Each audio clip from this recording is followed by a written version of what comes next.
दोस्तों, क्या आपका मन पढ़ने में नहीं लगता?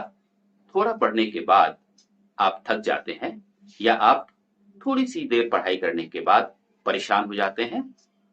यदि हाँ, तो मैं आपके लिए लेकर आया हूं 5 टिप्स, ओनली 5 टिप्स।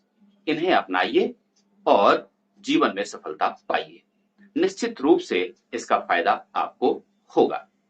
पहली बात, मैं अपनी बात उदाहरण से शुरू करता हूं।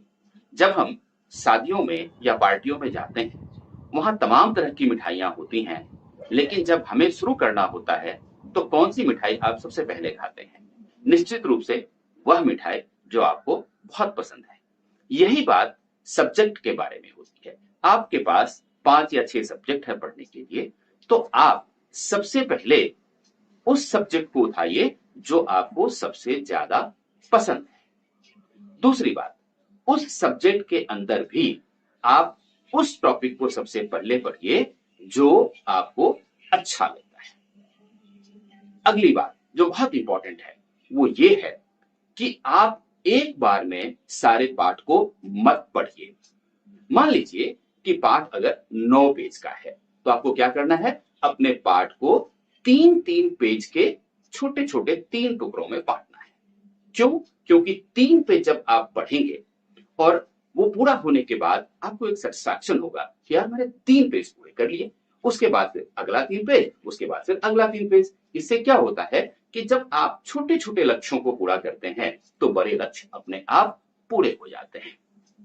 अगली महत्वपूर्ण बात यह है कि जब आप पढ़ने के लिए बैठे कि आज तो मैं पढ़ूंगा, तो पढ़ूंगा, सपोज आपने तय किया कि मैं 6 घंटे पढ़ूंगा, बहुत अच्छी बात है।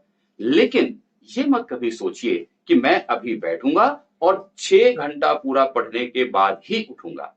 6 घंटा काफी लंबा समय होता है। आपको क्या करना है? उस 6 घंटे को भी 2-2 घंटे के छोटे छोटे 3 भागों में बांटना है।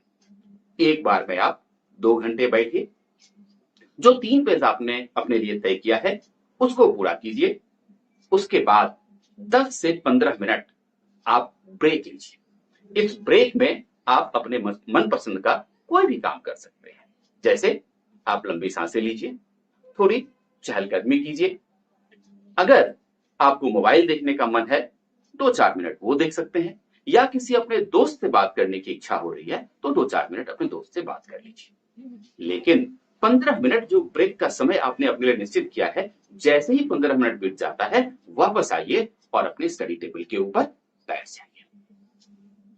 अगली बहुत महत्वपूर्ण बात मैं आपसे कहने जा रहा हूं दोस्तों। प्रायः हमारा मन पढ़ते समय भटक क्यों जाता है? क्योंकि हमारा वातावरण जब हम पढ़ाई कर रहे होते हैं शांतिपूर्ण नहीं होता। तो उसके लिए क्या करना है? आपका वातावरण बहुत ही शांतिपूर्ण होना चाहिए। उसके लिए मोबाइल ऑफ होना चाहिए, आपके आसपास भी नहीं होना चाहिए। टीवी बिल्कुल बंद होना चाहिए, चलना नहीं चाहिए। सॉन्ग्स बिल्कुल बंद होना चाहिए। इन सब बातों का ध्यान रखें, इससे आपके आसपास का वातावरण शांत होगा। और एक बात का ध्यान रखें कि आप जिस बिस्तर पे सोते हैं उस बिस्तर पे पढ़ाई नहीं करें। आपके पढ़ाई का स्थान और आपके सोने का स्थान बिल्कुल अलग अलग होनी चाहिए।